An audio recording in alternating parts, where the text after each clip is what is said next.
একজন মানুষ যার নাম শুনলেই কেঁপে উঠত বিশ্বের সবচেয়ে শক্তিশালী রাষ্ট্র যুক্তরাষ্ট্র।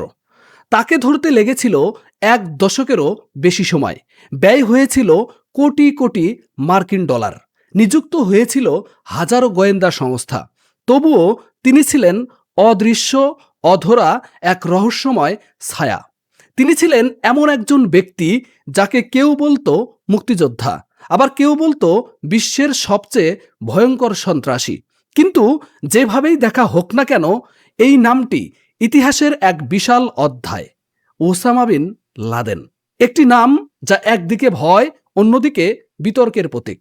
প্রশ্ন হলো, এই মানুষটা আসলে কে? ধনী পরিবারের সন্তান হয়েও কিভাবে সে হয়ে উঠল আমেরিকার আতঙ্ক? কেন তাকে খুঁজে পেতে এত বছর লেগেছিল? আর কি এমন শক্তি ছিল তার, যা পুরো বিশ্বকে নাড়িয়ে দিয়েছিল? আজকের এই ভিডিওতে আমরা জানব সেই মানুষটির পুরো জীবনের কাহিনী, শৈশব থেকে উত্থান, যুদ্ধ থেকে মৃত্যু পর্যন্ত। জানব কিভাবে এক সাধারণ মানুষ পরিণত হয়েছিল এমন এক কিংবদন্তিতে, যার নাম শুনলেই বদলে যেত বিশ্বের ক্ষমতার মানচিত্র।